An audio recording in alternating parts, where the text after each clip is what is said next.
حضرت ابراہیم علیہ السلام کی عادت تھی کہ مہمان کے بغیر کھانا نہیں کھاتے تھے، اور جو کھانا مہمان کے ساتھ کھایا جائے اس کا حساب بھی نہیں ہوگا۔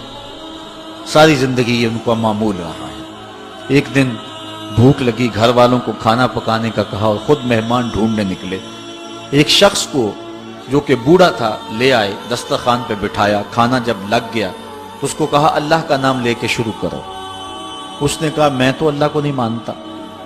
آپ نے فرمایا کہ میں تیرے سے کوئی ربط، رشتہ اور تعلق نہیں رکھتا، اللہ ہی کے نام پہ تجھے کھلا رہا ہوں، تو میرے رب کا نام تجھے کم از کم لینا چاہیے۔ اس نے کہا میں تو بتوں کا پجاری ہوں اور روٹی کے چند ٹکڑوں کے لیے اپنے بتوں سے بے وفائی نہیں کر سکتا۔ حضرت ابراہیم علیہ السلام بولے جب تو اتنا غیرت مند ہے کہ میرے رب کا نام نہیں لیتا اور اپنے بتوں سے بے وفائی نہیں کر سکتا، تو پھر میرا بھی تو کیا لگتا ہے، اگر میرے رب کو نہیں مانتا تو میں تو کھانا اس رب کے نام پہ کھلاؤں گا، کھاتا ہے تو ٹھیک، نہیں تو تیری مرضی۔ وہ حضرت ابراہیم علیہ السلام کے دسترخوان سے اٹھ کے چلتا بنا، وہ گیا تو جبریل امین حاضر ہو گئے، سلام دیا، سندیسہ سنایا۔ رب کہتا ہے اے میرے خلیل، تو نے میرا ایک بندہ ناراض کر دیا۔ یا اللہ، وہ تیرا بندہ تھا، وہ تو تیرا نام لینا گوارا نہیں کرتا تھا، اور تو فرما رہا ہے کہ وہ میرا بندہ تھا۔ ارشاد ہوا ابراہیم بتاؤ اس کی عمر کتنی ہوگی؟ یا اللہ 80 سال کے قریب ہو۔ کہا اتنا عرصہ ہو گیا نا میں اس کو رزق دے رہا ہوں، تم ایک دن نہیں کھلا سکے؟ اب حضرت ابراہیم اس کو ڈھونڈ رہے ہیں، وہ دور پہاڑ پہ جا چکا ہے۔ اس کے قریب پہنچے، کہا میاں کھانا ٹھنڈا ہو رہا ہے، جلدی آؤ۔ اس نے کہا ایک شرط ہے، تمہارے رب کا نام نہیں لوں گا۔ کہا نہ لینا آؤ۔ تو کہنے لگا لہجے میں اتنا گداز، اتنی نرمی کیسے آ گئی؟ تم تو کہتے تھے رب کے نام کے علاوہ کھلاؤں گا نہیں۔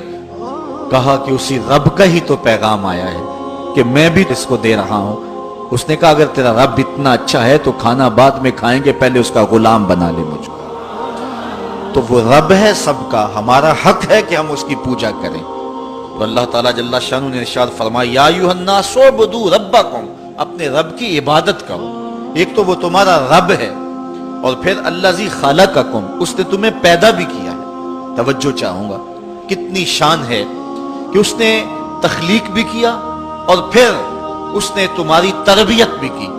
جو تخلیق بھی کرے اور تمہاری تربیت بھی کرے، کیا اس کا حق نہیں ہے کہ اس کے حضور سجدہ ریزیاں کی جائیں؟ ساری زندگی انسان ماں کی خدمت کرتا رہے تو بتاؤ ماں کی خدمتوں کا بدلہ دے سکتا ہے؟ ماں کے پیار کا صلہ دے سکتا ہے؟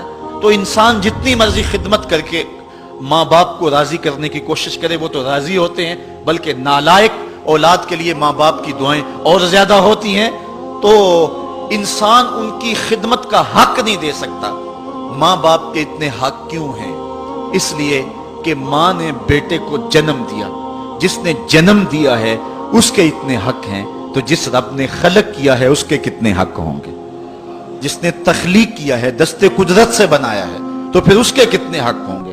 تو مجھے بتائیے اس شخص سے بڑا بدبخت کوئی ہو سکتا ہے جو اللہ کے حضور سجدہ ریزی نہیں کرتا؟